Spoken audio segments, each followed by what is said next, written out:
এক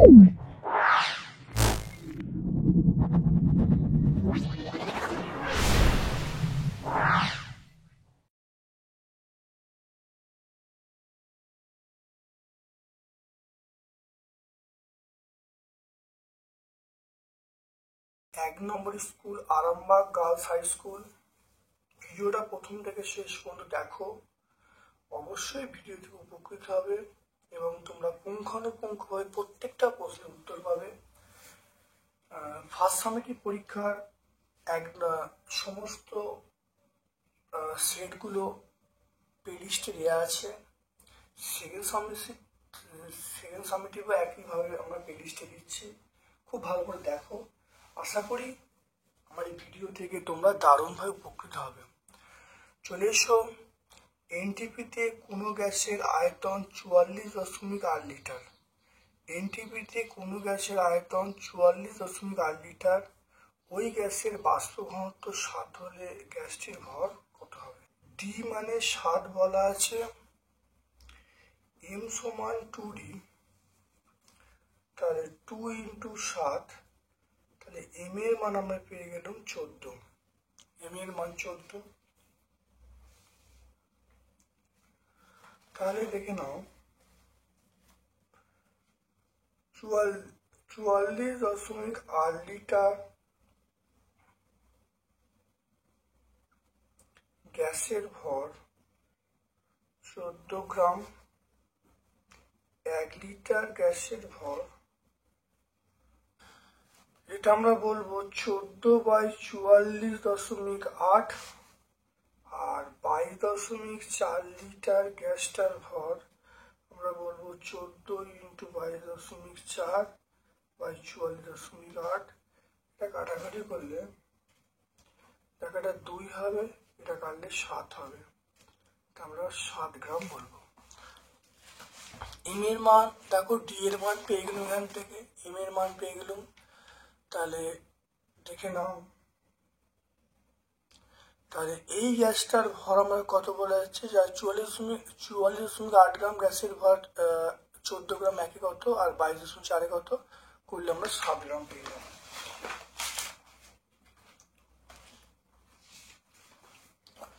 তাহলে আমরা কোন অপশনটায় পাবো? অপশন এ তে পাবো। তারপর দেখো, আদর্শ অন্তরকের ক্ষেত্রে তাপ পরিবাহিতাঙ্কের মান কত? আদর্শ অন্তরকের ক্ষেত্রে তাপ পরিবাহিতাঙ্কের মান আমরা বলবো 0 বলবো। অন্তরকের মধ্যে তাপ পরিবর্তন হবে না, 0।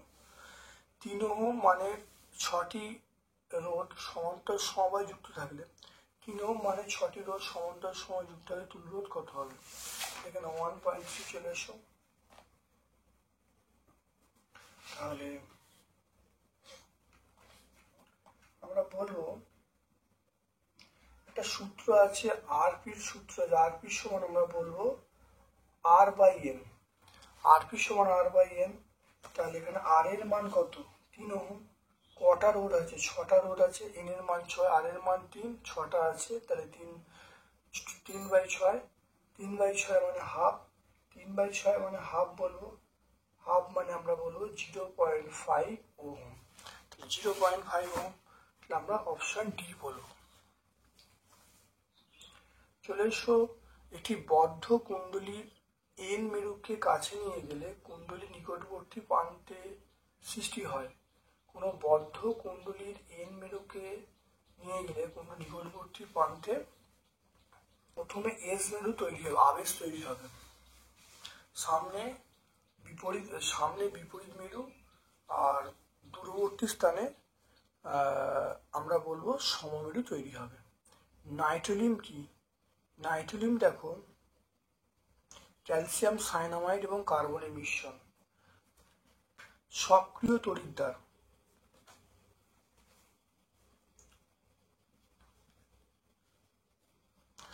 সক্রিয় তড়িৎদ্বার আমরা যেগুলো বলবো সেটা কপার হবে, সিলভার হবে। এখানে কপার, তামা হবে, বা আমি সিলভার যদি বলি, কপার সিলভার বলবো। সিলভারের সংকেত লিখছি, কপার সিলভার এগুলো হবে। তাহলে এখানে অপশনে কপার আছে। লোহার মরচে গঠিত হলে কোন আয়ন উৎপন্ন হয়? দেখতে পাচ্ছ যে আয়নটা তৈরি হয় তার নাম হলো ফেরাস আয়ন, ফেরিক আয়ন নয়।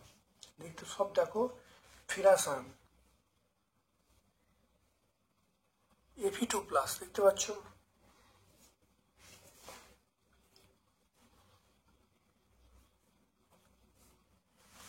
তারপরে চলে এসো গ্রুপ বি এর প্রশ্নে। 3 মোল অক্সিজেন অণু কত মোল ওজোন অণুর সমান? 1 মোল O2 মানে 32 গ্রাম। 3 মোল O2 3 × 32 গ্রাম, 3 × 32 গ্রাম। এবারে এটা কত হবে? 96 গ্রাম। তাহলে 96 গ্রাম 96 গ্রাম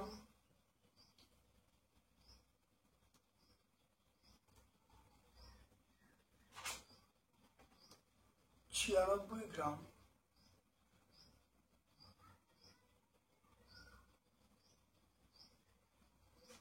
1 মোল O3 মানে 48 গ্রাম। তাহলে আমরা বলবো তাহলে 48 গ্রাম O3, 48 O3 মানে 1 মোল, আর 1 গ্রাম O3 মানে 1/48, এটা আমরা 96 গ্রাম O3 বলবো। 96/48 কাটাকুটি করলে 2, তাহলে 2 মোল। তাহলে 3 মোল দেখে নাও, 3 মোল O2 মানে 96 গ্রাম। তাহলে 96 গ্রাম 48 গ্রাম O3 মানে 1 মোল, একে কত 96 কত, তাহলে করলে 2 মোল হবে।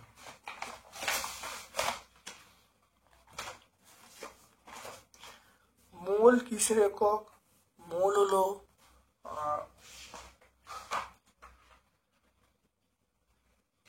পদার্থের পরিমাণের একক। মোল হলো পদার্থের পরিমাণ। মোল হলো পদার্থের পরিমাণের একক। মোল কিসের একক?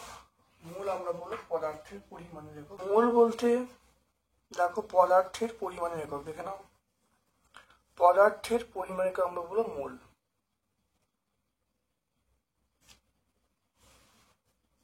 যে পরিমাণ দেখে নাও পদার্থের পরিমাণ একক আমরা বলবো মোল। সেলসিয়াস স্কেলে লোহার দৈর্ঘ্য প্রসারণ গুণাঙ্ক বলা আছে, ফারেনহাইট স্কেলে মান কত হবে?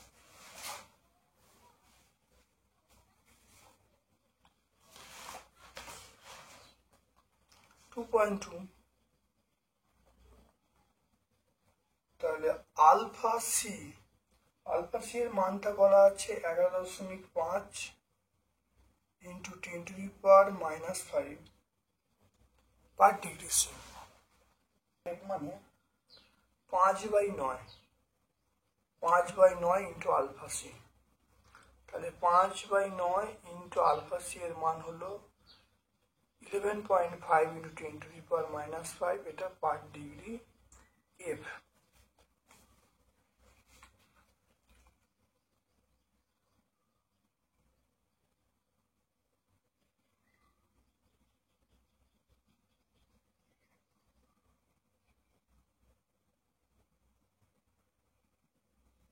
যেটা আসবে ভাগ করলে আসবে 6.38 × 10⁻⁵ পার ডিগ্রি এফ। পদার্থের আয়তন প্রসারণ গুণাঙ্ক ক্ষেত্র প্রসারণ গুণাঙ্কের কত গুণ? অথবা আলফা সমান β/2 সমান আমরা বলবো γ/3।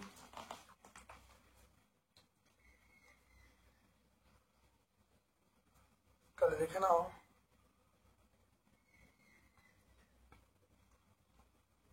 তাহলে β/2 সমান আমরা বলবো γ/3।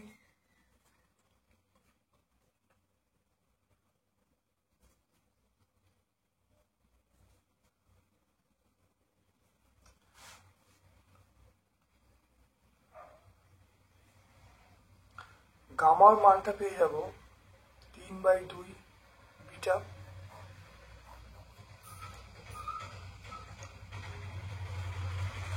দেখে নাও, গামা মানে আয়তন প্রসারণ গুণাঙ্ক, বিটা মানে ক্ষেত্র প্রসারণ গুণাঙ্ক, তাহলে তার কত গুণ? দেখো 3/2 গুণ। 3/2 গুণ মানে 1.5, 1.5 গুণ। তারপর দেখো সিজিএস পদ্ধতিতে তাপ পরিবাহিতাঙ্কের একক, তাপ পরিবাহিতাঙ্ক একক দেখে নাও, সিজিএস পদ্ধতিতে তাপ পরিবাহিতাঙ্ক পেয়ে যাও calorie, centimetre inverse, degree inverse, second inverse. Calorie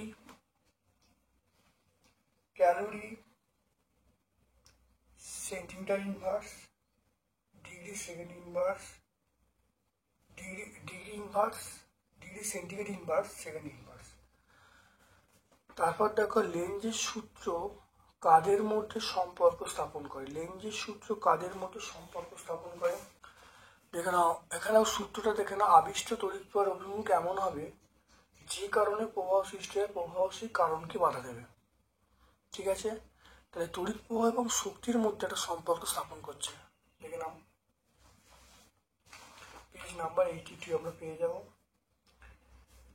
nichrome তারের বৈশিষ্ট্য লিখতে বলছে। নাইক্রোম তারের বৈশিষ্ট্য, নাইক্রোম তারের গলনাঙ্ক বেশি হবে, নাইক্রোম তারের দেখো রোধাঙ্ক বেশি এবং গলনাঙ্ক বেশি। তারপর দেখে নাও, প্রদত্ত লেখচিত্রটি কোন জাতীয় পদার্থের ক্ষেত্রে প্রদত্ত? দেখে নাও, এই লেখচিত্র দেখতে পাচ্ছ, দেখো অর্ধপরিবাহী, দেখতে পাচ্ছ অর্ধপরিবাহী, তাহলে আমরা বলবো অর্ধপরিবাহী।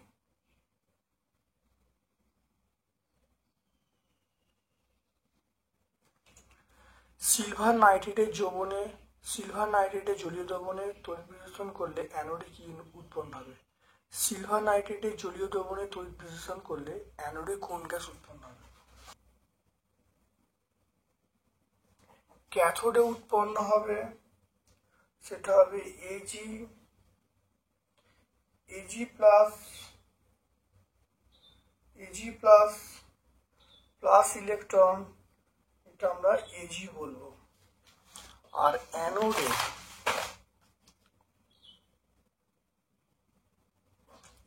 উৎপন্ন হবে, দেখো অ্যানোডে যে বিক্রিয়া ঘটবে, এজি একটা ইলেকট্রন ছাড়বে, সেটা আমরা বলবো এজি প্লাস। তাহলে অ্যানোডে বিক্রিয়া ঘটবে এজি মাইনাস জি, এটা এজি প্লাস উৎপন্ন হবে। আর অ্যানোডে মনে রাখবে অক্সিজেন গ্যাস উৎপন্ন হবে। অ্যানোডে কোন গ্যাস উৎপন্ন হবে? অক্সিজেন। জলের তড়িৎ বিশ্লেষণে অ্যানোডে গ্যাসটার নাম কি? জলের তড়িৎ বিশ্লেষণে দেখো অ্যানোডে গ্যাসটার নাম আমরা বলবো অক্সিজেন। দেখতে পাচ্ছ,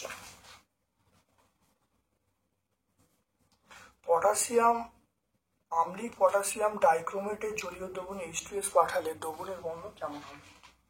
দেখো আম্লিক পটাশিয়াম ডাইক্রোমেট দ্রবণের মধ্য দিয়ে আম্লিক পটাশিয়াম ডাইক্রোমেট দ্রবণে H2S পাঠালে দ্রবণের বর্ণ কেমন হবে? আম্লিক পটাশিয়াম দেখো দ্রবণের বর্ণ সবুজ, কমলা বর্ণ থেকে সবুজ বর্ণ হয়ে যাবে, আমরা লিখবো কমলা থেকে সবুজ হয়ে যাবে। পেজ নাম্বার 123-এ। আচ্ছা, এরপর চলে এসো, জেরেনো থেকে কিভাবে জিঙ্ক ধাতু পাওয়া যাবে সমীকরণ লিখতে বলছি।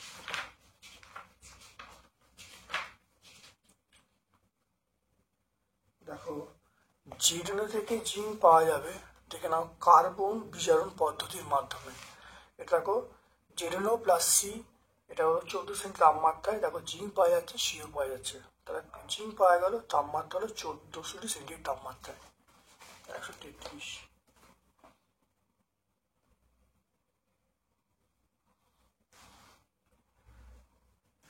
এরপর চলে এসো গ্রুপ সি এর প্রশ্নে। দেখো মোটর কোন নীতির উপর কাজ করে? মোটর কাজ করে ফ্লেমিংয়ের বামহস্ত নিয়ম, অনুসারে মোটর কাজ করে। আর এরপর দেখো, তাহলে এটা আমরা পেয়ে যাবো পেজ নাম্বার 78-এ পেয়ে যাবো।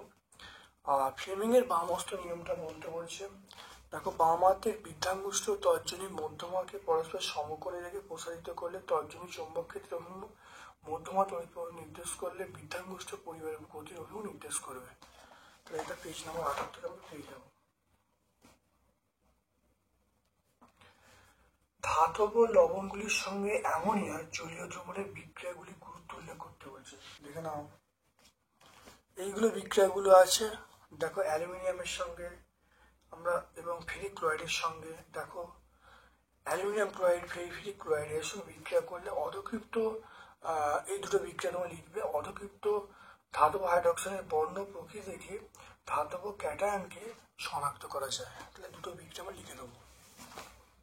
পেজ নাম্বার 120 আমরা পেয়ে যাবো।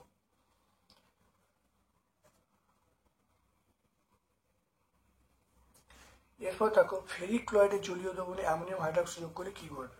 দেখে নাও, ফেরিক ক্লোরাইডের, দেখো ফেরিক ক্লোরাইডের দ্রবণের মধ্যে দেখো অ্যামোনিয়াম হাইড্রোক্সাইড যোগ করলে, দেখো ফেরিক ক্লোরাইডের দ্রবণের মধ্য দিয়ে অ্যামোনিয়াম হাইড্রোক্সাইড যোগ করলে ফেরিক হাইড্রোক্সাইড এবং অ্যামোনিয়াম ক্লোরাইড উৎপন্ন হয়। বিক্রিয়া লিখে দেবো। আগের প্রশ্নের উত্তরে যেটা বলা হয়, মানে আর একটু করে বলতে হবে যে এই দুটো বিক্রিয়া থেকে আমরা জানতে পারি ওই যে হাইড্রোক্সাইডের বর্ণ জানতে পারি, প্রকৃতি জানতে পারি, এবং বিভিন্ন রকম আয়ন যেমন Fe3+, Al3+ এই আয়নগুলোকে শনাক্ত করতে পারি। এটা আগের প্রশ্নের উত্তর দিলাম। এই প্রশ্নের উত্তরে আমরা এই 2 নম্বর পয়েন্টটা পুরো লিখে কিন্তু উত্তর হয়ে যাবে।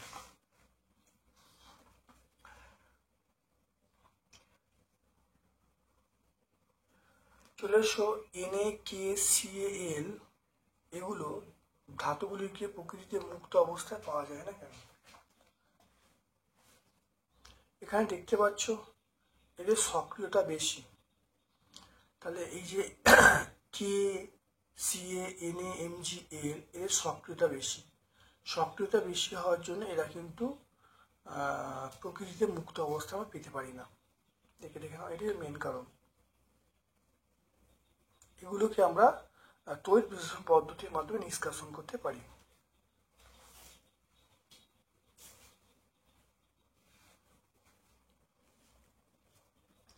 যাদের সক্রিয়তা বেশি তারা প্রকৃতিতে, এদের সক্রিয়তা বেশি, তাহলে এরা কিন্তু H এবং C দ্বারা বিজারিত হতে পারে না এবং ধাতুর গলিত ক্লোরাইড হাইড্রোক্সাইড লবণে তড়িৎ বিশ্লেষণ করে ধাতু নিষ্কাশন করা যাবে, প্রকৃতিতে পাওয়া যায়।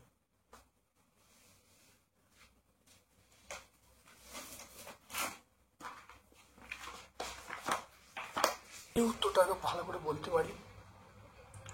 তড়িৎ রাসায়নিক শ্রেণীতে হাইড্রোজেনের উপরে অবস্থান করছে ধাতুগুলো, সেটা হলো sodium, potassium, magnesium, calcium, aluminium, zinc, iron.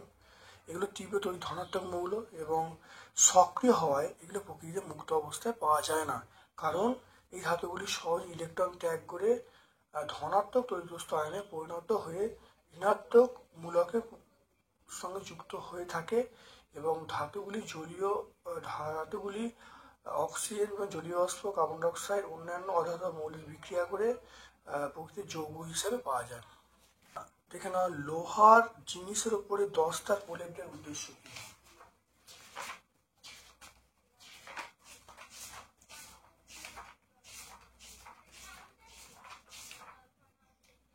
তাহলে এখানে দেখো, 1 নম্বর উদ্দেশ্য হলো বস্তুগুলির সৌন্দর্য বৃদ্ধি করা, নাম্বার 2 হলো মরচে পড়াতে রক্ষা করা, আর বস্তুগুলি আকর্ষণীয় করে তোলা।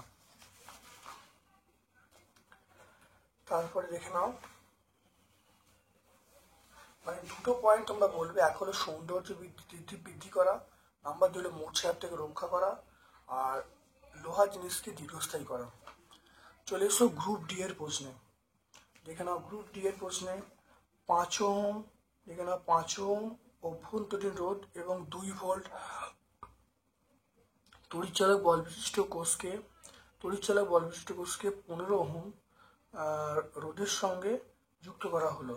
কোষের প্রান্তিক বিভবের কত হবে? এখানে দেখো 4-এর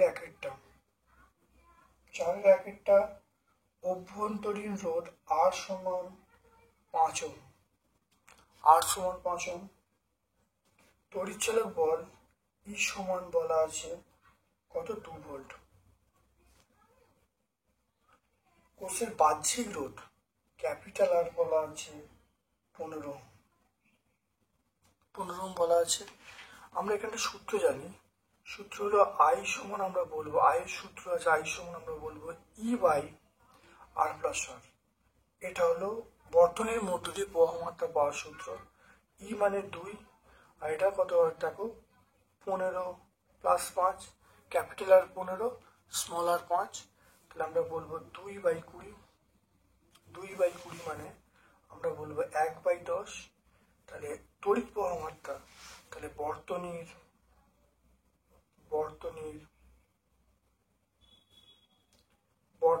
তড়িৎ প্রবাহ কত হবে 1/10 অ্যাম্পিয়ার। দেখে নাও, তাহলে আমরা বর্তনীর তড়িৎ প্রবাহ মাত্রা কত 1/10 পেয়ে যাব। এবার দেখে নাও, আমরা পাবো ভি সমান আইআর। ভি সমান আইআর, ভি মানে প্রান্তিক বিভব, আই এর মান 1/10 আর আর এর মান 15, তাহলে আমরা কত পাবো 1.5 ভোল্ট। তাহলে আমরা পাবো অতএব বর্তনীর প্রান্তীয় বিভব প্রভেদ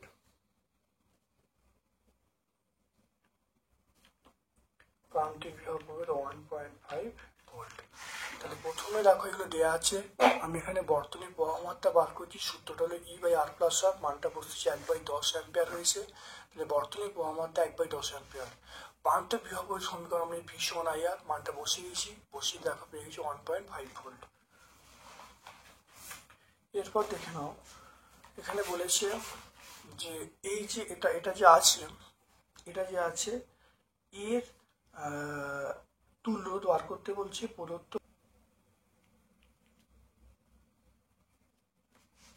তাহলে 2 ওহম, 3 ওহম,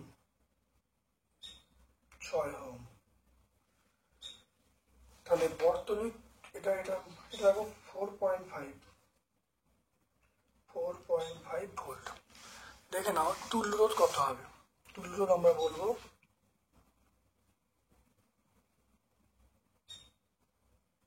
দেখো এইটা 2 ওহম, তাহলে 2 প্লাস এইটা, তাহলে 3 × 6/3 প্লাস 6। খুব ভালো দেখে নাও, তাহলে এইটার নিয়ম হলো সমান্তরাল সমবায় সূত্র হলো দুটো রোধের গুণফল বাই যোগফল।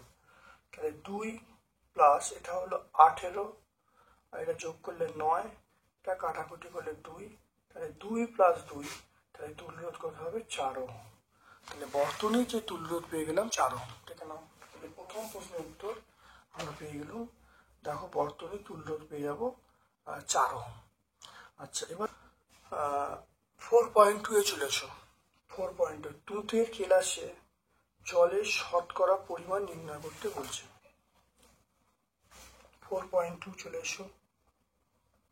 4.32 প্লাস 4 × 16 প্লাস এটা 5 × 2 × 1 প্লাস 16, এটা করলে কত হবে? এটা করলে দেখো 63.5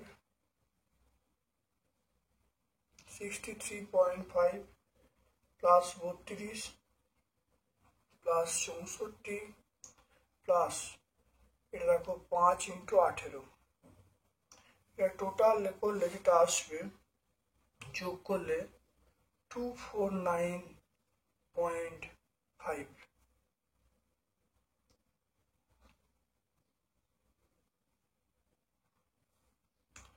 তাহলে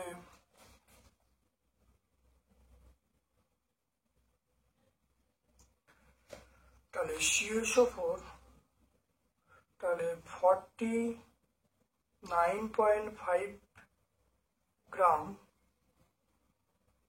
তুঁতে দেখো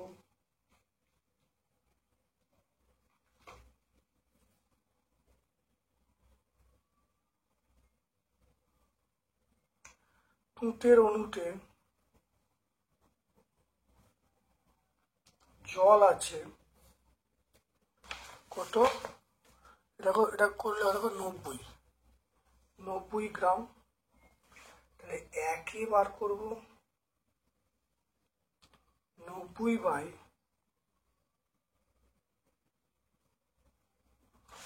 100 বার করব।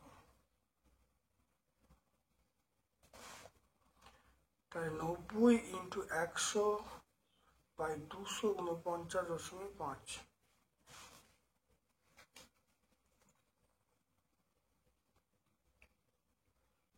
$36.07।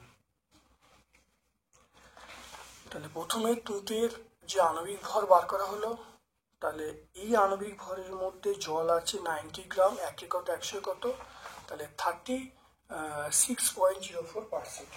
আমরা অ্যান্সার পেয়ে যাবো কত, 36.04%। 1 মোল, পরেরটা চলে এসো, 1 মোল জলের তড়িৎ বিশ্লেষণে কত গ্রাম অক্সিজেন উৎপন্ন হবে?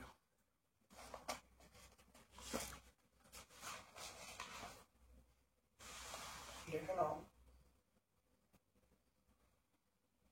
অথবা প্রশ্ন,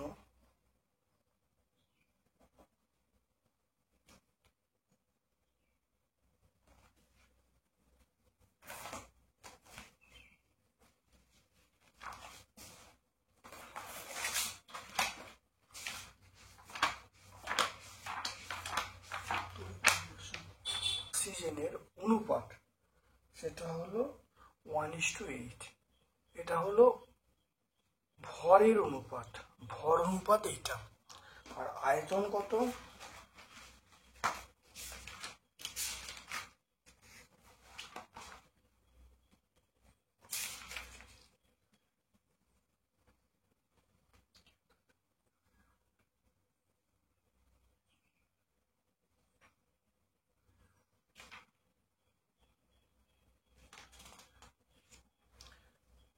তাহলে আয়তন অনুপাত কত? আয়তন অনুপাত আমরা বলবো, সেটা বলবো 2:1। এটা আয়তন অনুপাত। তাহলে ভর অনুপাত এত, আয়তন অনুপাত এত। এবারে চলে এসো, দেখো ভালো করে, বলা আছে 1 মোল জলে কত গ্রাম অক্সিজেন এবং উৎপন্ন অণুর আয়তন কত। দেখে নাও, 1 মোল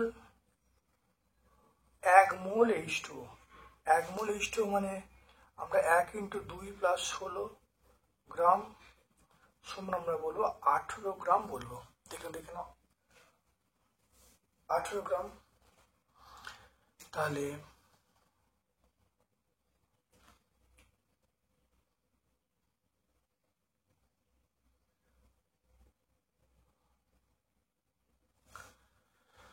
তাহলে এখানে দেখে নাও, এখানে 9 গ্রাম, এখানে 9 গ্রাম। তাহলে 9 গ্রাম, 9 গ্রামে 9 গ্রাম জলে, 9 গ্রাম জলে অক্সিজেন আছে, অক্সিজেন আছে 8 গ্রাম। আর 18 গ্রাম জলে অক্সিজেন আছে, তাহলে 8/9 ইন্টু 18, কাটাকুটি করলে কত হবে? 16 গ্রাম। এখানে দেখে নাও 9, তাই 9 গ্রামের মধ্যে অক্সিজেন আছে 8 গ্রাম, একে কত 18 কত করলে 16 গ্রাম পেয়ে যাচ্ছে। এবার দেখে নাও আয়তন, তাহলে আয়তন কত হবে?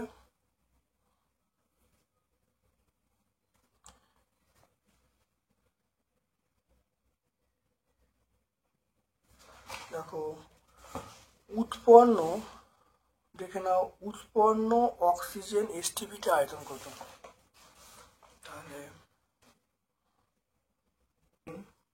মানে আমরা বলবো 22.4 লিটার। 1 গ্রাম অক্সিজেন মানে আমরা বলবো 22.4/32। আর এখানে চলে এসো 16 গ্রাম, 16 গ্রাম অক্সিজেন মানে 22.4 ইন্টু 16/32, কাটাকুটি করলে 2, এটা 11.2, তাহলে 11.2 লিটার। তাহলে খুব ভালো করে দেখে নাও, 9 গ্রাম জলে অক্সিজেন আছে 8 গ্রাম, একে কত 18 কত করলে 16 গ্রাম পেয়ে গেল। তারপর দেখে নাও 32 গ্রাম অক্সিজেন মানে 22.2 লিটার, একে কত আর 16 কত করলে দেখো কত আসছে, 11.2 লিটার।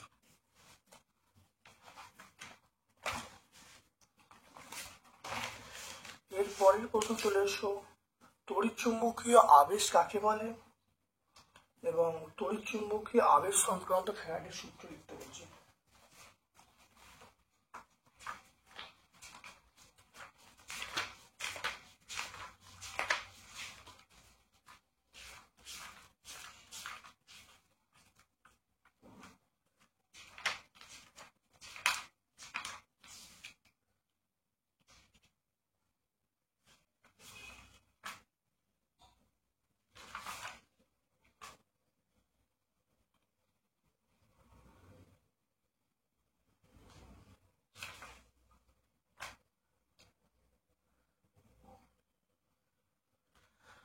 দেখে নাও, কোনো বদ্ধ কুণ্ডলীর সঙ্গে জড়িত চৌম্বক প্রবাহের পরিবর্তন হলে কুণ্ডলীতে ইএমএফ সৃষ্টি হয়, যাকে আমরা আবিষ্ট তড়িৎচালক বল বলবো, আর এই ঘটনাকে আমরা তড়িৎচুম্বকীয় আবেশ বলবো।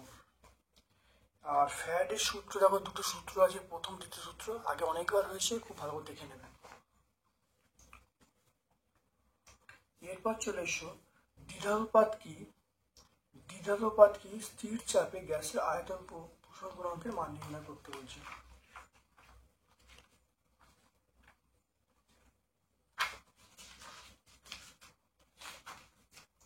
এখানে দ্বিধানুপাত হলো এমন এক দ্বিধানুপাত হলো সমদৈর্ঘ্য প্রস্থ বেদের একটি ভিন্ন ধাতু দ্বিবেদ দিয়ে তৈরি করা হয়। দেখে নাও ভালো করে। আর পরের প্রশ্ন আমাকে বলতে বলছে, সেটা হলো খুব ইম্পর্টেন্ট, স্থির চাপে কোনো গ্যাসের আয়তন গুণাঙ্কের মান নির্ণয় করতে বলছে।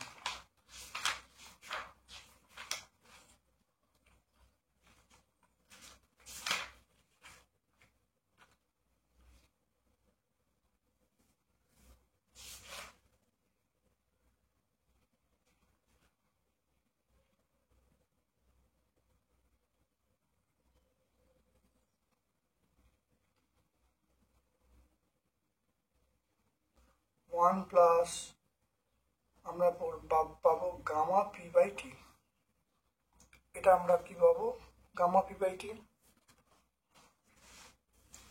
ঠিক আছে, যদি এটাকে গুণ করি,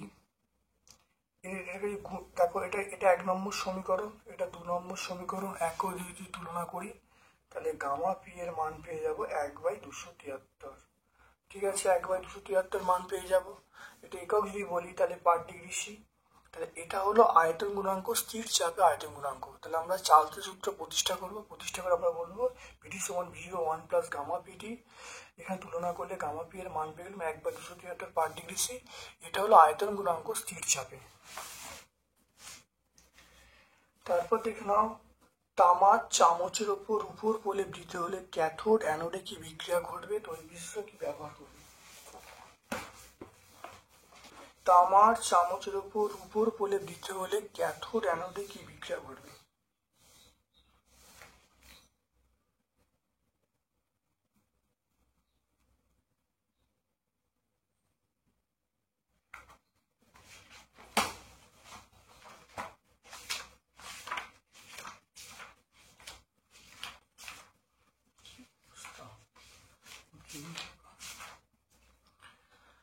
দেখে নাও, তামার চামচের ওপর রূপোর প্রলেপ দিতে হলে তাহলে বিশুদ্ধ রূপকে আমরা অ্যানোড ধরবো, তামাটাকে ক্যাথোড ধরবো, আর পটাশিয়াম আর্জেন্টোসায়ানাইড ব্যবহার করব।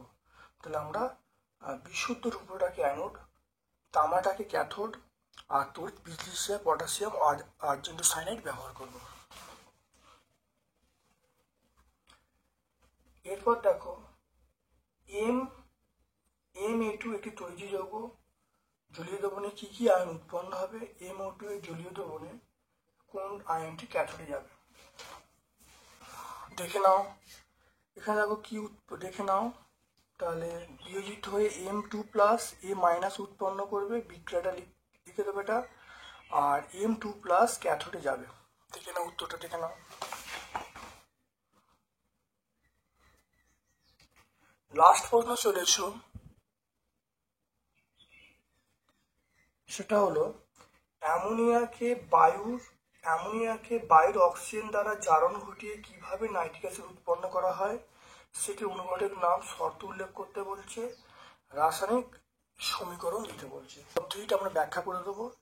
দেখো, অ্যামোনিয়াকে জারিত করে নাইট্রিক অ্যাসিড প্রস্তুত করা হয়। শুষ্ক এবং বিশুদ্ধ অ্যামোনিয়া গ্যাসকে ধূলিকণামুক্ত বায়ুর মিশ্রণে দেখে নাও 1:7.5 আয়তন অনুপাতে 5 থেকে 7 বায়ুমণ্ডলীয় চাপে 700 থেকে 800 তাপমাত্রা প্ল্যাটিনাম তারের উপর দিয়ে চালনা করলে নাইট্রিক অক্সাইড উৎপন্ন হয়। নাইট্রিক অক্সাইড দ্রুত শীতল করে বায়ুর দ্বারা জারিত করলে NO2 উৎপন্ন হবে। তারপরে NO2 তার সঙ্গে জলের বিক্রিয়া করলে দেখো HNO3 উৎপন্ন হবে। দেখতে পাচ্ছ 126 পেজ আমরা পেয়ে যাব। তাহলে আরামবাগ গার্লস হাই স্কুল আমরা সম্পূর্ণ ব্যাখ্যা করলাম। ভিডিওটা প্রথম থেকে শেষ পর্যন্ত দেখো, অবশ্যই অত্যন্ত কার্যকারী ভিডিও। আমার পক্ষ থেকে সকলকে ধন্যবাদ এবং শুভকামনা জানাচ্ছি।